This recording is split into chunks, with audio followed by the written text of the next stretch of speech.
Continuing on with the Clone Wars and the Anakin meets Tarkin Citadel escape arc, I hopped on over to the next episode, Season 3, Episode 20, Citadel Rescue. So as I stated at the end of last episode's video, the ending of that particular episode was my favorite ending in that show so far, I think, probably. I absolutely loved it. The crew is stranded, trapped behind enemy lines, and waiting to be rescued. They're on the run, creeping around, making sure the coast is clear. They establish a rendezvous point with Mace Windu via hologram. So the stakes are raised a bit. We find out exactly what Dooku's plan is with the hyperspace route information. He wants to plan a surprise attack against Coruscant, which he says will cripple the Republic and the Jedi. The Jedi, Tarkin, and crew are constantly being pursued, attacked from the rear and having to run, fight their way to constant retreat. When Tarkin hopped on Anakin's back in this scene, I laughed. I googled pretty hard. It just looked so silly. But yeah, I love the cat and mouse game of heroes being hunted in this episode.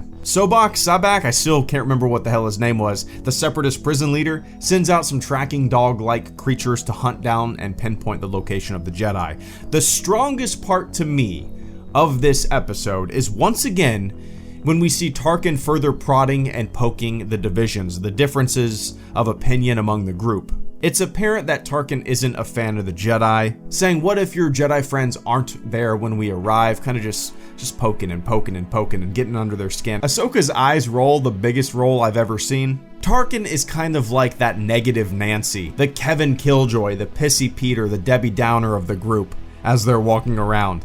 Oh, what if they don't show up? Oh, this could go wrong. Someone forms a plan, but what if it doesn't work? Pessimistic through and through, and obviously vying for power, trying to stoke divisions, while planting the seed of doubt. Slowly revealing himself to the audience to be a master manipulator.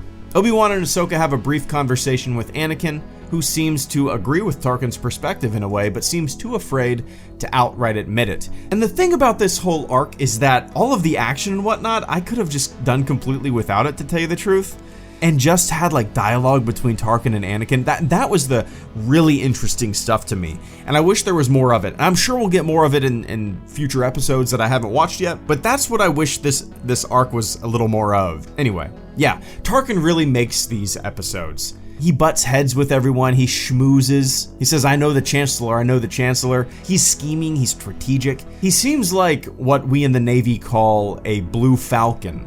Look it up. So once again, the crew comes under attack when they move towards the rendezvous point. A bunch of droids, a bunch of those dog creatures, they're all piling on, and then Jedi Master Peel is gravely wounded with Ahsoka at his side, which he eventually dies. But before he dies, he tells her to deliver the information he's about to tell her to the Jedi Council. He says not to tell anyone but the Jedi Council. I think he knows there's some fishy stuff going on in the ranks. And I think he might be getting wise to the impending power grabs that are coming. The scene cuts away before the audience knows what Peel tells Ahsoka. It was kind of a nice moment.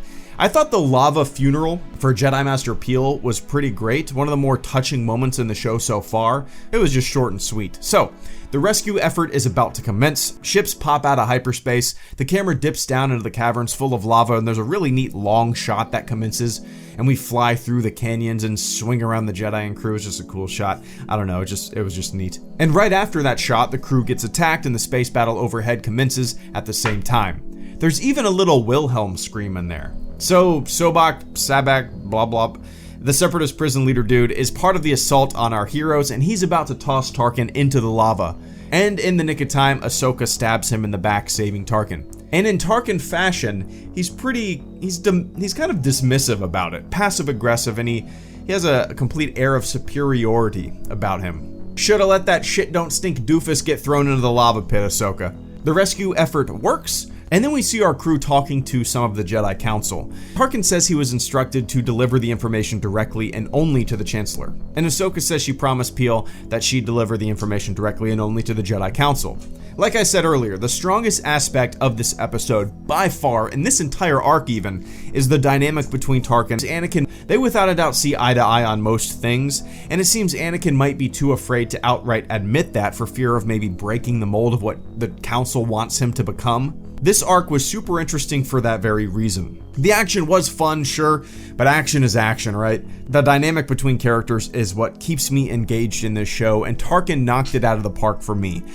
I can't wait to see more of him in the show. If he's even in the show more. Honestly, I have no idea. I have no idea if this is where Tarkin ends, but I have a feeling not. Anyway, I guess I'll see.